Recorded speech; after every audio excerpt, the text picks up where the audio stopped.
Hello and welcome to Arise News. You're watching a special edition of the Global Business Report where we focus on Nigeria's latest GDP figures, the health of the sectors of its economy, and solutions to our biggest economic issues. I'm Rotus Odiri, coming to you from Nigeria's commercial capital, Lagos. All right, are Nigerians feeling a GDP growth? Africa's largest economy grew by 3.54% in the second quarter of 2022. Looking at the figures right there, seventh consecutive quarter of growth since the economy emerged from recession in the fourth quarter of 2020. As we take a look at the assessment of Nigeria's economic growth with a special panel joining us this morning for the next hour.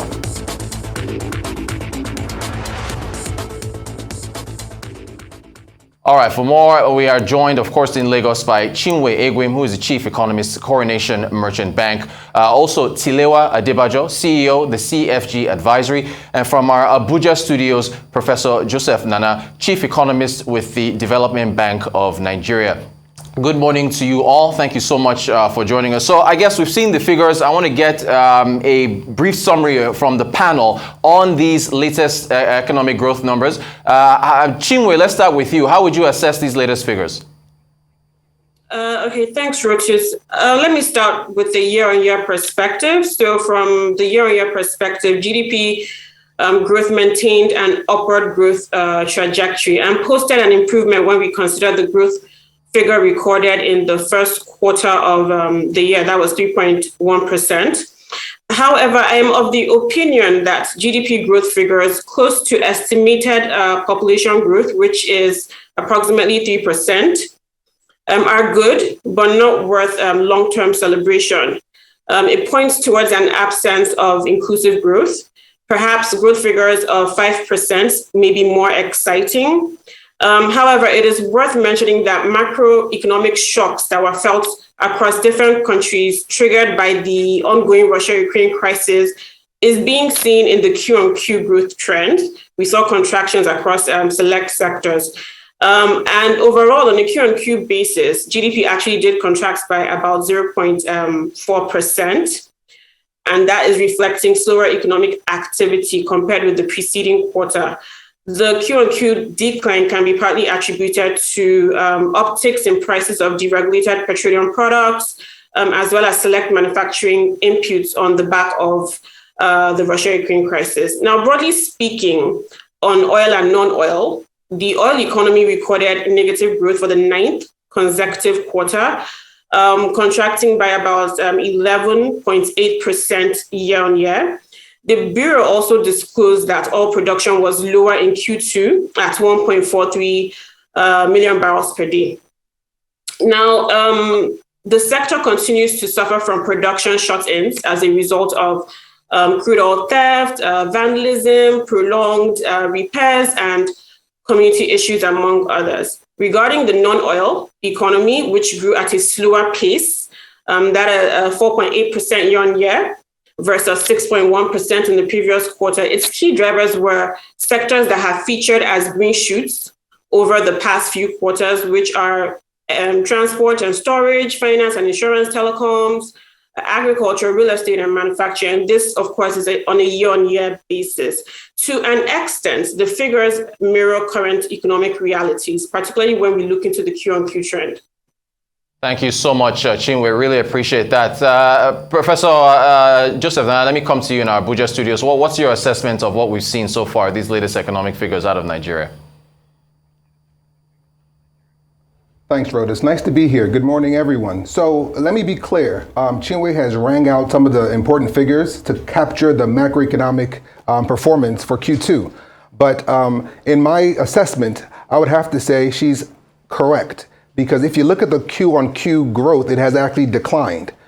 We have inflation, headline inflation at 19.6%. You also have food inflation at 22% and perhaps still climbing, while core, which is at 16% and climbing, is, in my humble opinion, the telltale signs of a high risk of stagflation in the country. While it's important to celebrate the 3.54 GDP growth for Q2, in my humble opinion, I still believe certainly that we need a much more robust growth to capture inclusivity within the Nigerian economy. Because at the bottom of the pyramid here, that's the lower to middle income earners in the country, I guarantee you they will tell you they're not feeling this so-called growth. And in my mind, we need clear policies that can be implemented to achieve these growth levels of 5% or 6% or higher. Because keep in mind, our population growth is over 208 or 9%, or 209 million, right, rather. And we have a situation whereby if we know we have more people entering the labor market than jobs being created, then it's probably going to be more or less a problem in the near future, if not already, because we need the folks at the bottom of the pyramid to fill this so-called GDP growth. And to achieve that, I would argue we need policies that will drive this growth. I will pause here because I have more to unpack.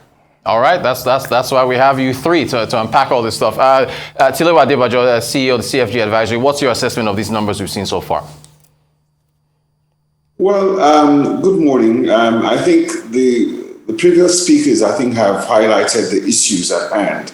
And I think what's very important that we need to realize is that we are in stagflation, and the stagflation is quite serious. The key unemployment numbers are like 40%, and we've seen the sort of trajectory on inflation, especially the cost push inflation that we've been experiencing in Nigeria, has returned.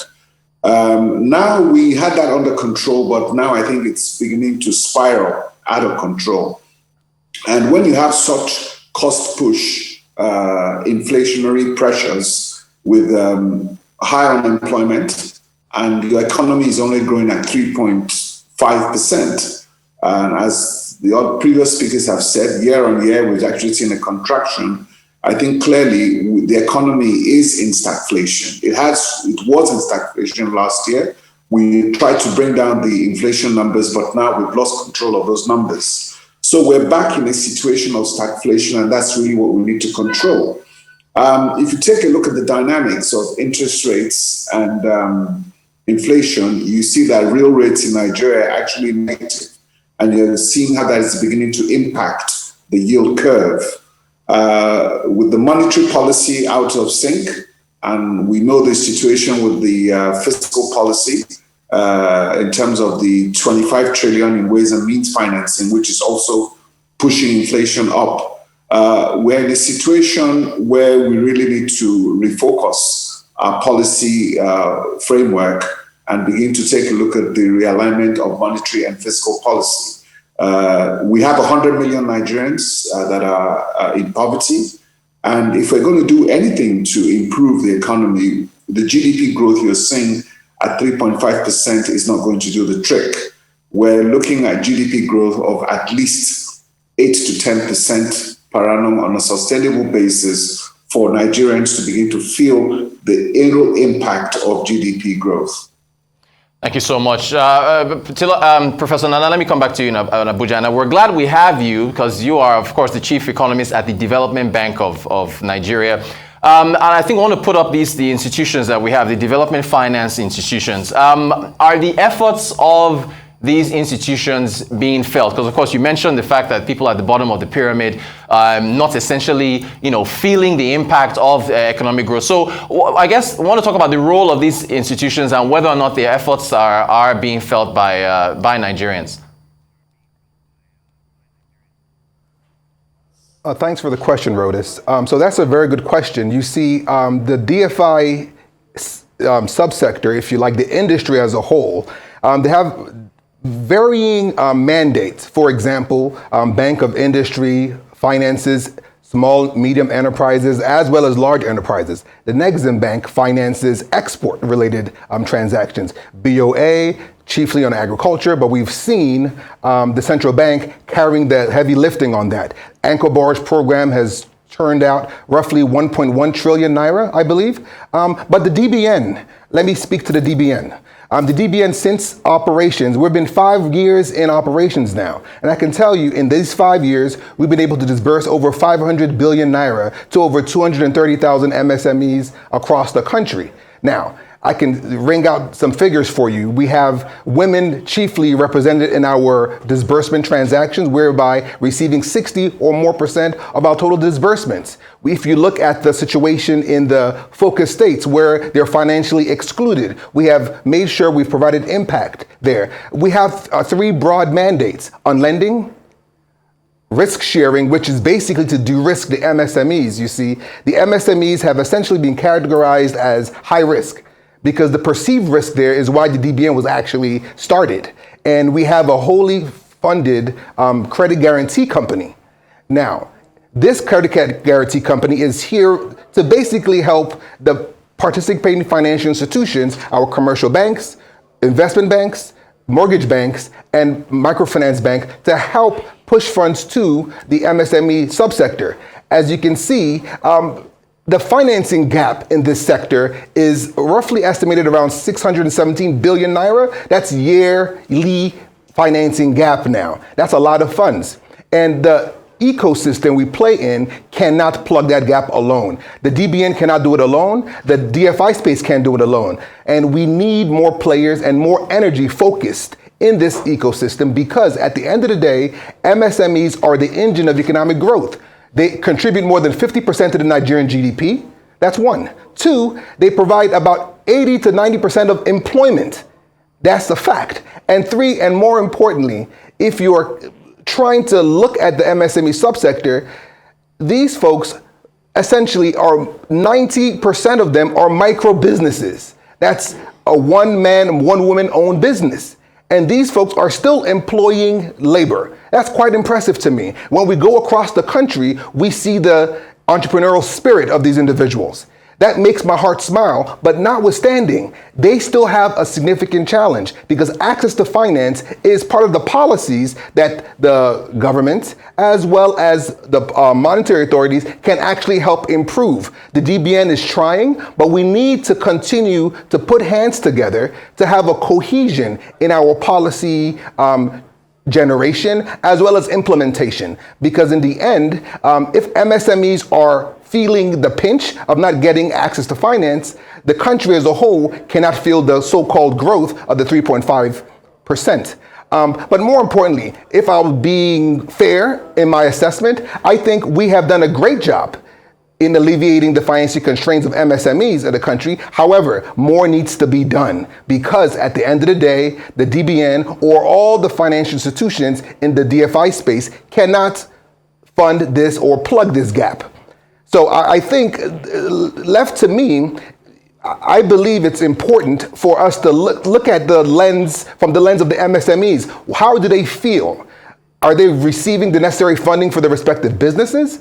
And the truth of the matter is this: there are policies embedded in the system that kind of prevents them from getting the desired access to finance. And we need to work with all interest groups, stakeholders within the ecosystem, to bring out the right policies to ensure that these individuals get the right funding for their respective businesses. A lot of people have said collateral requirements is a constraint. While it is a constraint, the DBN, for example, has partnered with financial institutions to basically help bring out products to look beyond collateral. We're talking about different ways of financing businesses, cash flow lending. There are a lot of commercial banks who are doing that right now. So the truth is, more needs to be done. Notwithstanding, the DBN is here to stay, and we have done a considerable job in alleviating the financing constraint for MSMEs. Thank you. All right, thanks. Tilewa, I want to bring you in. Tilewa Adebajo, what do you make of the development finance institutions and impact they've had on the economy? Well, I think, unfortunately, I think the central bank intervention schemes has really overshadowed the DFIs because the central bank intervention scheme has put close to 4 trillion in various sectors of the economy. And I believe those funds should have gone to recapitalize most of these DFIs. I think that we should have at least 2 or 3 DFIs. I think there are too many of them, 6 of them. If we have 2 or 3 DFIs that are very well capitalized, and the central bank intervention funds have been pushed into those 3 DFIs and have been run with the sort of professionals that you see on your program, the other guests, you find that they can make more of an impact because the CBN intervention should have been more to recapitalize the DFIs. Having said that, anyway, I think it's not too late. They play a very critical role, and I would like to see the intervention more with the DFIs that are properly capitalized, with 2 or 3 well capitalized. You can now see more of an impact in that area. And like you said, like the previous speaker has said, there's been a gap in the funding, and the SMEs are very critical sectors to the Nigerian economy. And if you can encourage them, then you can get your GDP numbers up to like the 8 to 10% that we're talking about. So they're a very critical sector of the economy, but those banks need to be reduced to 2 or 3, and they need to be properly capitalized. Thank you so much for that, too. Well, I want to get to the oil industry. Chinwe, let me bring you back in here. Let's look at I think you mentioned this at the top of the hour when you were giving your assessment. And so I'll start with you. Oil sector which continues to contract, I think 11.7% in the second quarter of this year. I think it was 26% contraction in Q1. Yeah, those are the figures. Yeah, 11.77% contraction. Yeah, Q1 26%, 1.43 million barrels per day production, a new low. Contribution to GDP remains in single digits, but still outsized contribution in terms of foreign exchange and revenue to the government. Oil theft. This is where I really want everyone to chime in here. We have a quote, I believe, from the central bank governor where he says oil theft in the Niger Delta is exacerbating the unavailability of foreign exchange. What's your assessment of the impact of oil theft on the Nigerian economy? What can we do to nip this in the bud? Okay, so I'm going to respond to your question purely from an economic perspective. As you said, oil accounts for less than 10% of total GDP. But if we look at its linkages across other sectors, the indirect oil economy probably is as high as 40% of total GDP. We are currently experiencing an elevated oil price regime, as we all know. So oil price has risen from about $80 per barrel recorded in the first month of this year. And it's risen to about $122 per barrel. Now, higher oil prices should bode well for Nigeria. However, relatively low production levels, the presence of false subsidy regime, among others, which you clearly mentioned, what you just mentioned now is a clear example of others, undermine the expected benefits of an elevated oil price regime. So I think the answer is clear. Like the sector really does need some reforms and needs to be restructured in ways that would allow for these challenges to be properly addressed. Tilewa, let me bring you in. What's your take on what we're seeing with the oil sector and oil theft? You're reaping what you sow. In 1977, Nigeria was producing 2.5 million barrels of oil a day. That was a high. That's 1977. Today, in 2022, we have a quota of 1.8 million barrels from OPEC, and we are only able to produce 1.4 million barrels. Lack of investments, lack of political will, and at the end of the day, you have 3 of your refineries are not working, and we've not just made the investment into that sector, and we're reaping what we have sown. So it's a cause and effect direct situation. Let's hope now that they've passed the PIB, we can begin to see meaningful investments in the sector. But as the last speaker said, the likes of Saudi Aramco are reaping a windfall while we are not. And our excess crude account is at a paltry $350,000. At a point in time, our excess crude oil account was close to $18 billion. So that is where we find ourselves, unfortunately. Thank you for that, Tilewa. Chinwe, let me bring you back in. We can't talk about oil without discussing fuel subsidies. I have a multiple choice questions for you 3. Let's put it up here. You know, whose job is it to prepare Nigerians for post-subsidy fuel prices? Is it A, the government? Is it B, economic thing? And the 3 of you fall into the option B. The 3 of you are part of economic think tanks. C, is it my job here at Arise TV? Is it Arise TV's job, the media? D, labor unions, or E, all of the above? Chinwe, whose job is it? Well, I would say a collective effort is required. So my answer would be all of the above. So with government, that would be from a policy reform perspective, Economic think tanks will support knowledge bites that should assist with re-strategizing for all stakeholders. And then the media, that is your segment. The media is arguably one of the most powerful tools that can communicate change and articulate the right message that could support necessary adjustments. And given the collective nature of labor unions, I would say that they would also be useful in preparing Nigerians. All right, so Chinwe is going for all of the above. Professor Nana, what's your answer? Quite straightforward, all of the above. Simply put, if you take a look at the role of the media, as Chinwe rightly said, creating that awareness in mass is quite important. Labor unions to inform their members to reduce the information asymmetry that may occur in transmission of new policies or regulations and so on. The government should be sensitizing all stakeholders, all interest groups, and so on, economic think tank, to explain the economic implications and what it means for the people at the bottom of the pyramid, and so on and so forth. So all of the above is the right answer. All right, Tilewa, are you also all of the above? Not exactly. My own is it's Nigeria. My own answer is A. It's the government. Once the government has the right political will to go through with what is going on, I think the economic think tanks, the media, and the labor unions, I think, will follow suit. So if the government is not taking the lead in this, it's not going to work.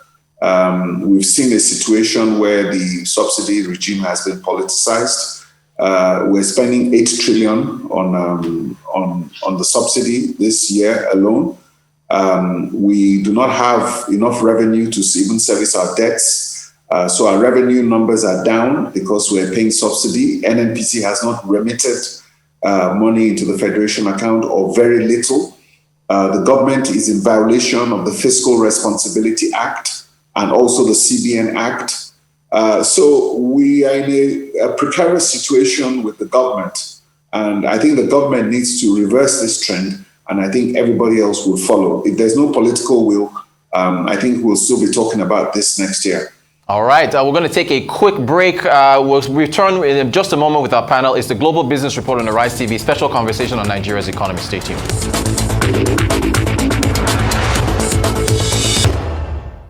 All right, are Nigerians feeling GDP growth? We still have our panel with us, Chinwe Egwim, who is the chief economist at Coronation Merchant Bank, Professor Joseph Nana, who of course is the chief economist at the Development Bank of Nigeria, and Tilewa Adebajo, CEO, the CFG Advisory.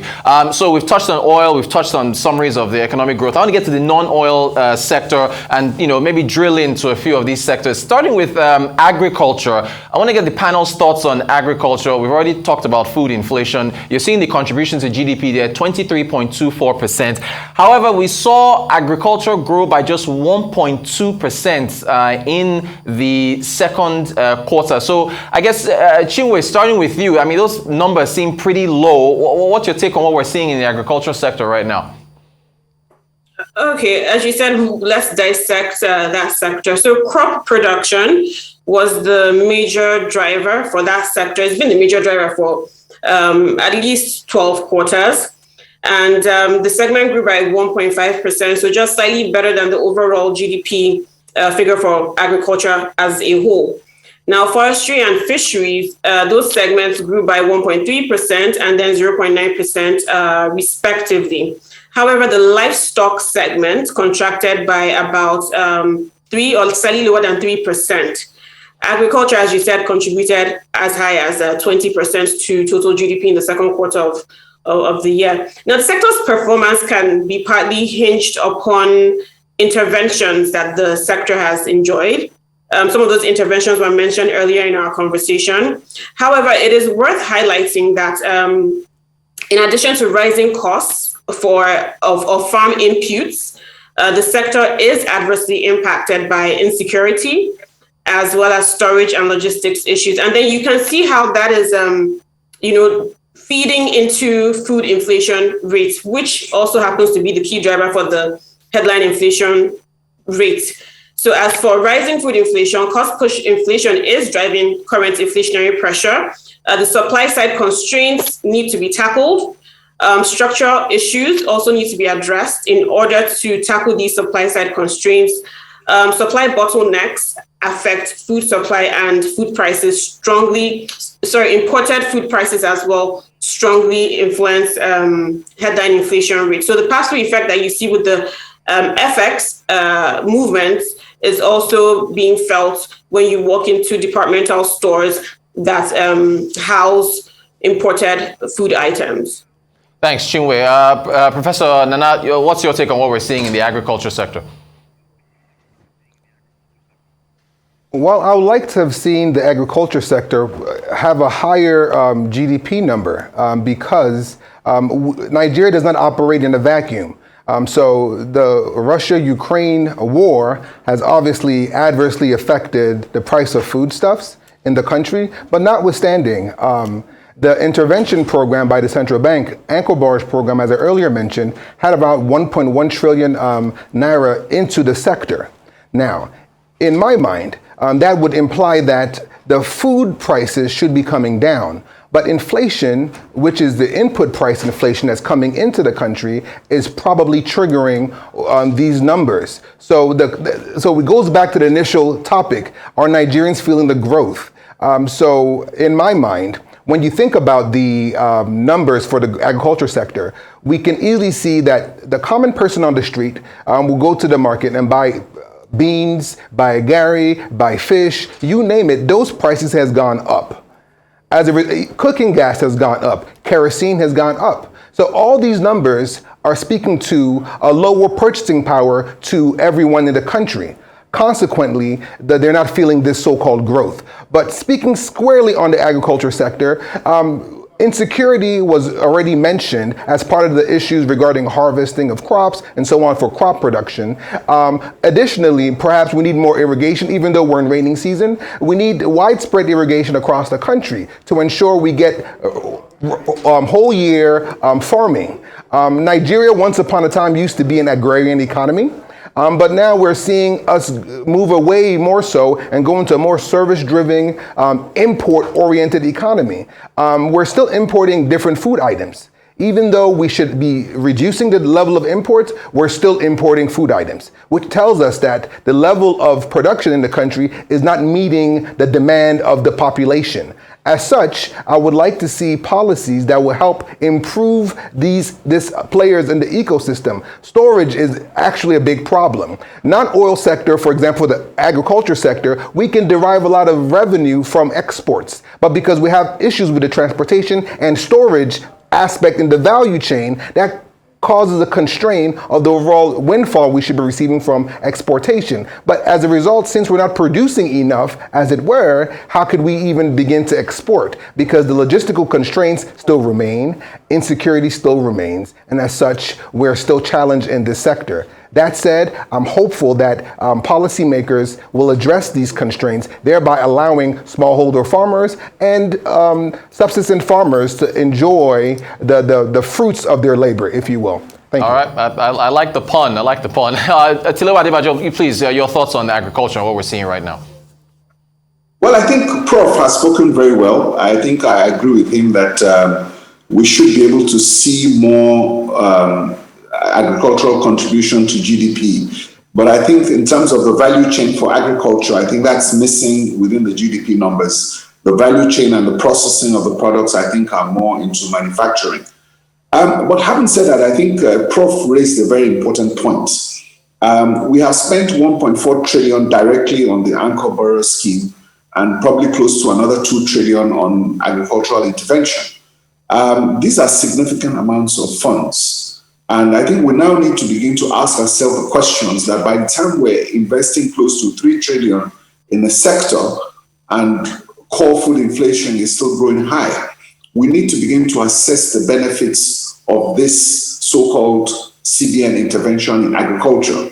Because what they told us at a point in time is that we're supposed to be self-sufficient in rice production. It's important for us to understand that these are very important policies. And that is why I argue that it is important that we consolidate our development finance institutions. I would like to see the viable assets within the central bank intervention program transferred to the development banks. Because the central bank, for instance, we're not too sure where all these funds are and what they have qualified that as ways and means. If you have loans that are productive, that are being monitored by the banks, either like the Bank of Agriculture, for instance, then we can begin to see where the positive impacts are. Right now, the Central Bank of Nigeria doesn't have the capacity to manage these agricultural loans. And as you can see from what's happening, with about 3 trillion worth of investments in this sector, food inflation is still at a high. And I think we need to review this anchor borrower scheme. We need to review the agricultural intervention program of the central bank, and we need to transfer all these assets, the viable ones, because a lot of all these loans have gone bad. So the viable assets from the CBN intervention scheme should be transferred to the Bank of Agriculture. And all those other assets from the power sector and all those interventions should be transferred all to the development banks and let them manage them properly in terms of working with the customer banking relationships, because the central bank does not have this capacity to manage. And that is why we're not feeling the impact, because agriculture still remains one of the most significant contributors to the GDP in Nigeria, and most of the Nigerians are still involved in this sector. And unfortunately, as you also said, because of the Boko Haram situation, the insecurity in parts of Nigeria, we've lost a lot of farmers who are unable to cultivate and are currently living in camps, in refugee camps, which is rather unfortunate. Thank you for that, Tilewa. Chinwe, let me come back to you. Now I want to go to manufacturing. For the manufacturing sector, is foreign exchange and I guess power still the biggest issues? I think it grew by about 3% in the second quarter of this year. What's your take on manufacturing? Chinwe. Okay, to answer your question, energy costs, they do weigh heavy on operational expenses. And given the current macroeconomic challenges, businesses, including those within manufacturing, are focusing on optimizing working capital while mitigating the risks arising from high inflation, FX depreciation as well. But let me just add a few thoughts around manufacturing GDP itself. Yes, it did grow by about 3%. But on a Q-on-Q basis, manufacturing contracted by as high as 15.5%. And within the sector, food and beverages segment grew by, I think, 5.1% year on year and accounted for 51% of total manufacturing GDP.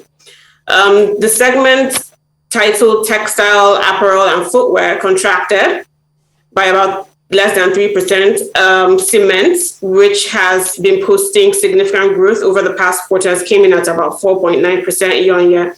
Segments within the sector are indeed suffering from price surges in select items and, of course, softer demand as well. So it's both a supply and demand dynamic that they're facing challenges with. So softer demand on the back of course, increased inflationary pressure, which is stretching wallets. So not sure answer to your question. Yes, businesses within manufacturing are being impacted by higher energy costs and, of course, what's going on in the FX market as well. Thank you for that, Chinwe. Professor Nana, I want to get your take on the manufacturing sector as well, please. So the manufacturing sector, you're right, 3% growth, but Chinwe also mentioned it contracted by as much as 15%. Now, to be clear, it has actually been chiefly around FX illiquidity and Naira excess liquidity. And there's a mismatch there. So you have manufacturers trying to secure their inputs from China and what other countries, of course. And the challenge here is they're not being able to source enough FX to buy the inputs they require for their manufacturing and so on. So here's the challenge. So when you have a situation whereby you don't have enough FX, you now you go to the parallel market, you buy there, that ultimately your cost of goods manufactured becomes too high. Once it's too high, you're now at a comparative disadvantage with the market players in your ecosystem. Consequently, energy costs, diesel prices has gone doubled actually. Everybody consumes diesel, especially businesses. And if we know that, then we know that the cost of goods manufactured has obviously edged up way too high for them to remain competitive. So as a result, some players in this space may close shop to wait out the storm. Some may muddle through. Some may go to the CBN special window, if you will, to secure FX there if they can. But the truth of the matter is this: FX illiquidity is the challenge for manufacturers, even in the agriculture sector, because the inputs come from outside the country. And when you bring it in, you're literally bringing in the input inflation. And once you make the products and sell it, you have to pass it on to somebody, which is the final consumers. That is why headline inflation continues to rise. I'll pause right there. All right, thank you. Professor Tilewa, please, your thoughts on manufacturing. Well, thank you very much. Unfortunately, this is one of the biggest tragedies in Nigeria today. Because, I mean, if you take a look at the industrial or the manufacturing capacity in Nigeria in the 70s, it's not what it is today. Take a look at some areas, like if you go to Kano, like Bompai has been completely decimated. The textile mills in Kaduna have already gone, and we know what happened to the textile industry in Nigeria, despite the fact that we produce cotton. Import substitution industrialization has completely failed. I mean, but we did very well with cement. Look at what happened with the cement industry. We're manufacturing cement here, and we're beginning to export it.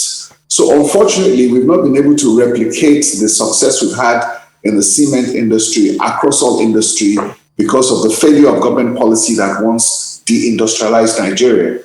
We became a trading nation. It was easier for you to import things into Nigeria than manufacture it. Take a look at a company like Procter & Gamble, P&G, which is a global multinational. They've stopped manufacturing in Nigeria because it's not worth their while to do that.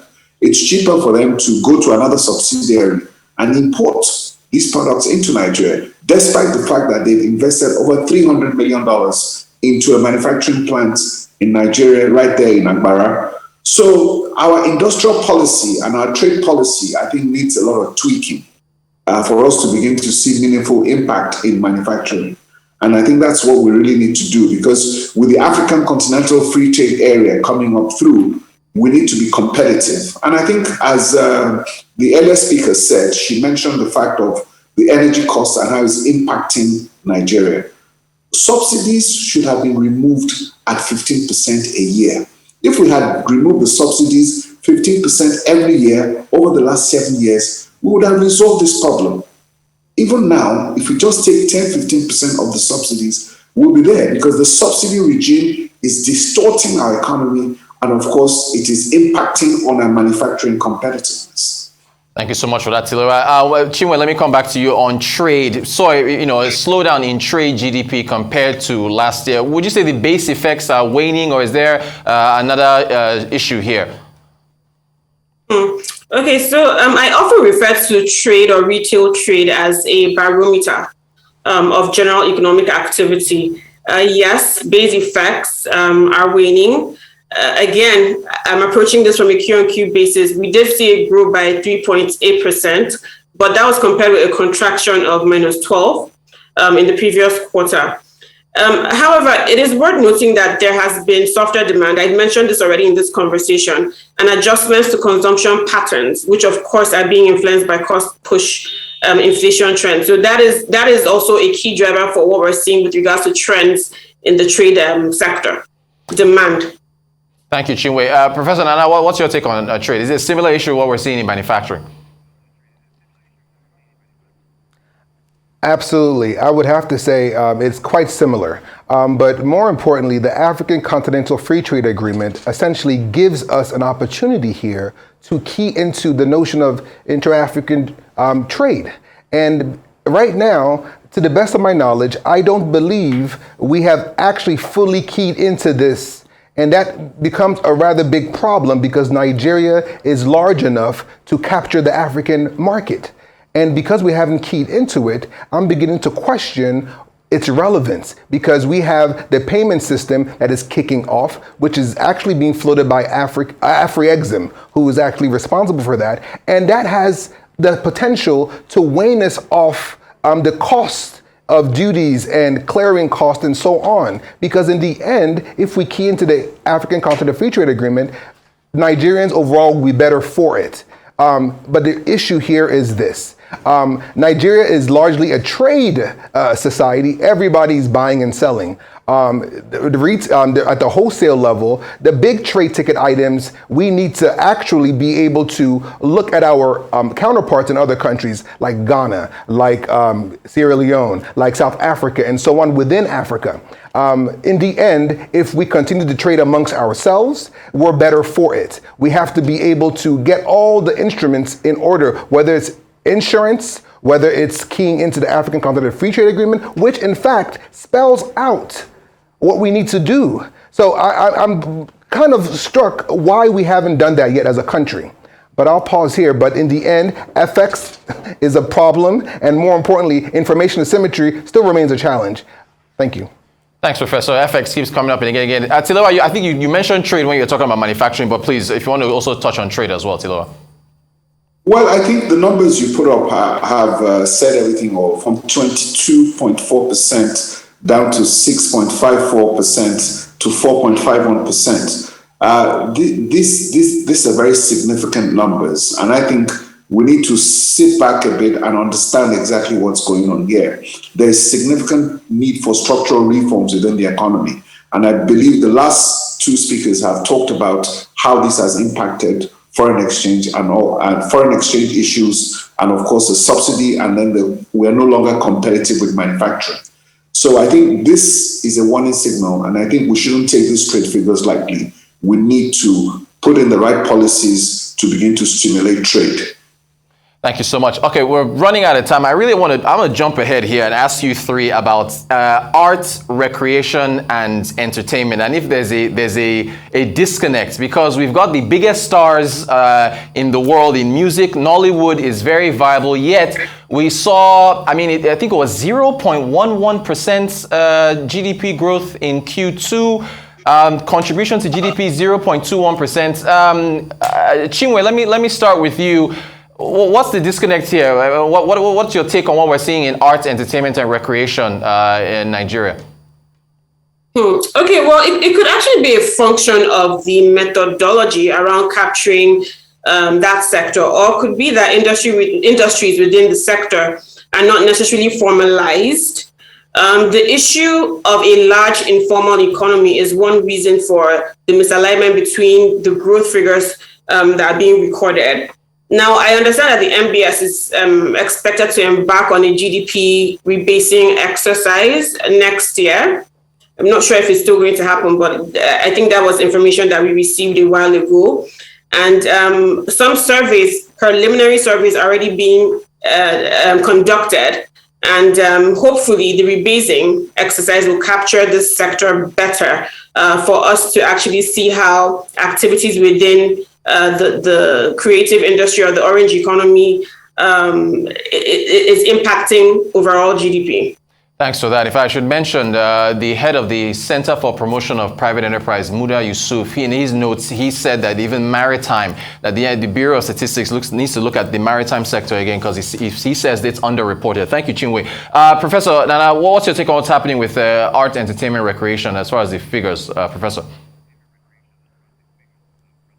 Rodis, I saw these figures and I was kind of baffled by them, because going across the world, you will find the entertainment industry is growing in pop culture, music industry is growing, Nigerian music to be specific. You also have Nollywood is being watched all over the world. You have the arts, you have the performance arts, theaters, and so on. These are all sectors that are actually growing, or subsectors that are actually growing and improving, and they're actually one of the highest employers of labor right now. So I'm surprised to see the numbers coming at a paltry 0.1%. So my question for the NBS is, are they capturing it correctly, or are the numbers being featured in another bucket, say advertising and so on? Because I don't see why we are seeing the prowess of the entertainment industry all over the world, but yet it's recorded a paltry 0.1%. Thanks. Tilewa, what's your take on what we're seeing with entertainment? In the industry, and it's virtual. If you take a look at a lot of the creativity is done here, but you find out that most of our artists, especially the music people, they make their money from concerts. And most of those concerts are very seasonal. Easter, Christmas, and that's where they make their money. Everything else you see about their creative process is either on video or you are downloading their music online. And that is why you see Spotify is able to capture all the hits that Davido and is ranking Wizkid with about 15 billion hits. And I think Burna Boy is number 2, and then Davido is number 3. And then you have Thames and the rest of them all on that list. Now, those are global markets. And you see, we're not capturing that aspect of the GDP in Nigeria. That is something you're capturing abroad. While the productivity and the creativity might be in Nigeria, the capture and most of the income is coming in on the streaming channels, which are more structured abroad. Because as you know, music now is about streaming, and it's those streaming companies that are capturing those information because our talent have gone global. The video productions are done here. Yes, there's a big video music industry. Nollywood, even a lot of Nollywood and a lot of production now is now being focused to what's going on. Netflix also. So you're finding that the capture of that also is on the Netflix users abroad, while the production and the filming might be done here. You'll find that the capture already is offshore. And I think that's what we need to be able to reconcile, because most of the revenues that most of these artists are making now are from global streaming platforms. And we need to reconcile that. But the production, which is done in Nigeria, should be able to capture and be more reflective. But I think that's really why we have that distortion. Thank you so much for that. Very, very insightful there from the three of you. All right, only 3 minutes to go. So I guess economic outlook from each of you in less than a minute. Chinwe, if I can start with you, what do you see ahead? What's your outlook on the Nigerian economy? Okay, let me try in less than a minute. Okay, so for Q3 and Q4, our assumptions point towards increased output volumes driven by harvest, and of course, the regular seasonal effects that we see towards the end of the year, that's Q4. And this is in addition to expected electioneering activities.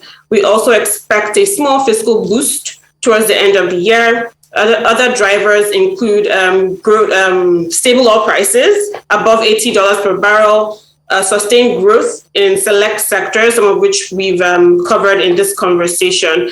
So I would say for end year, we still see growth as at 3.4% year on year. But of course, that is always subject to a revision. All right, thank you, Chinwe. Professor Nana, what's your outlook on Nigeria's economy? Well, for the macroeconomic outlook, we see probably around a 3% GDP growth. We also know that inflation will remain sticky up.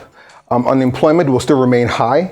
But more importantly, I believe when we look at the macroeconomy as a whole, we have to take a look at what's important to the consumers of this information. Do they really feel the growth? And for me to achieve this now, we have to look at policies that speaks to growth inclusivity. And for me, that means that early childhood education, access to quality education, improving access to finance, closer monetary and fiscal policy coordination. We can even talk about the excess liquidity in the economy. But overall, how we can achieve that, I can roll out a list of policies and how we can implement them here. But since I have 1 minute left, I would just say this. The economy is still going to grow, but ultimately, I still believe we have to get policies to coordinate properly in order for the growth to be inclusive. I'll pause there. Thank you. Thank you, Professor. Tilewa, you get the last word. What's your economic outlook? Well, I agree that the growth numbers will still remain the same, but for a country like Nigeria, 200 million people, with stagflation entrenching itself in this economy, we need 8 to 10% growth for us to be able to be at El Dorado. Unfortunately for me, I do not see the policies that will make this happen. More or less, I'm concerned about the fiscal stance of the government. The federal government of Nigeria now is technically insolvent. The revenues cannot match its debt service, and the high levels of ways and means financing is of a concern. We're in violation of Fiscal Responsibility Act. We're in violation of the CBN Act, and we have an election coming up. That is going to put a significant pressure on the resources of government. So I would hope that we do not enter into another recession, and I will hope that we can stabilize the polity. My thanks to our panel, Chinwe Egwim, Chief Economist at the Coronation Merchant Bank, Tilewa Adebajo, CEO, the CFG Advisory, and of course, Professor Joseph Nana, Chief Economist at the Development Bank of Nigeria. Thank you all for this special conversation on Nigeria's economy. Really appreciate it.